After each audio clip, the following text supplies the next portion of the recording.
Hey everybody, Dr. Hess here again from pdmom.com with the PDMom tip of the day, which again is happening in the middle of the night.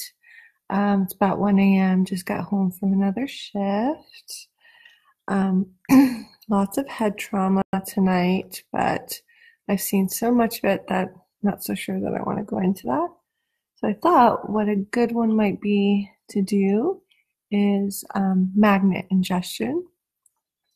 So magnet ingestion is a huge, huge problem with kids, and we do see it in the ER. And it's actually very concerning because it can cause a lot of significant issues. So the kind of magnets that we talk about, I mean, actually it can be any size magnet, but it's more a concern if it's more than one. So if it's more than one magnet that they swallow, it tends to be the smaller magnets that come along with a lot of the small magnetic toys or smaller refrigerator magnets, not the big ones. Another thing that's been a big issue with the smaller magnets are there's a lot of new they're considered stress toys for adults, where they're those big squares and they have like 100 teeny tiny little magnets and you can rearrange the shape of them and everything. Those are very, very big deal to have around the house. The magnets that are in Connects is one of the toys that they can have them in, where they have them at the end. You can bend them and they can stick together at the ends. All of those types of toys are very dangerous to have around little kids that you can't trust aren't going to put things in their mouths. The reason that they are so dangerous is that if a child swallows more than one magnet, as they go down into the esophagus, into the stomach, and make their way through the intestines, those two magnets can actually attract each other while they're in the intestines.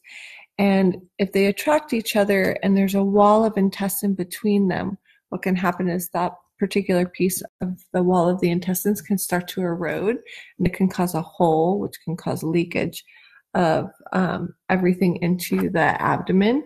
Huge problem, can cause sepsis, can make a kid very, very, very sick.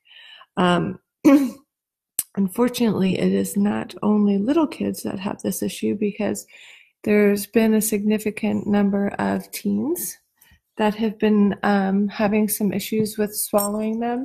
It is usually not due to chewing on toys, obviously, but what they actually do with them is they'll take them and put them on their tongue, sometimes on their nose or on their lip, but more so on their tongue, so that they look like they have it's been a long shift, sorry, and tongue piercings, lip piercings, nose piercings. So they're fake piercings.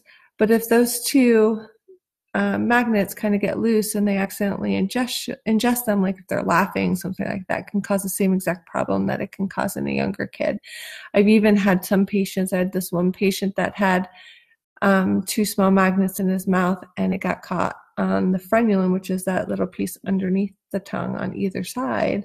And that whole thing had to kind of get cut out because it was impossible to remove them. So they can cause damage even if they stay in the mouth and don't go all the way down into the intestines. Some of these kids, once they have these issues, they sometimes require removal of portions of the intestines. Sometimes they need a colostomy. And if they become septic from leakage from the intestines into the abdomen, they can be sick for a very, very long time. And it can actually kill them. So it's a very, very, very big deal. So make sure that you kind of keep all the small little magnets that aren't kids' toys away. Don't even buy them.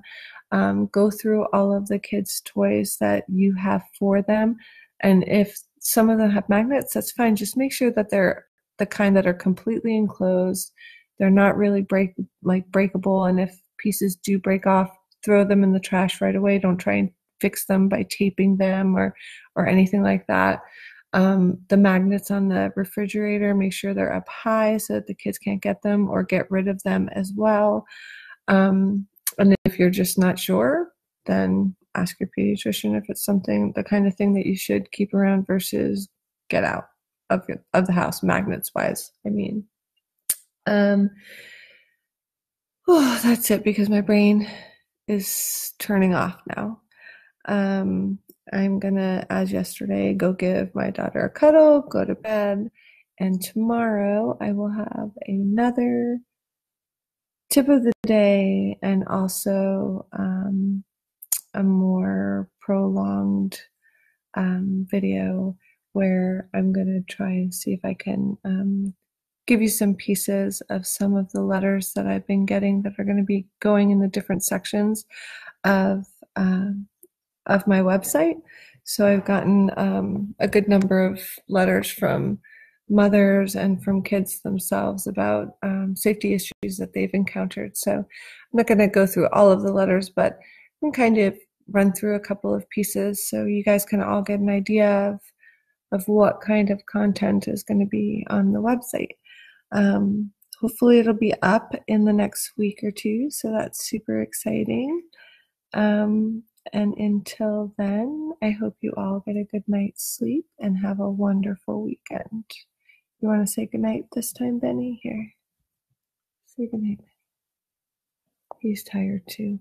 There he is. Good job. Okay. Good night, everybody. Be safe. Oh, and don't forget to comment because comments are a big deal, apparently. Likes and comments and shares are huge in this Facebook Live world and trying to get people to see what you're going to be doing. So if you love me, you go right ahead and do that. Good night.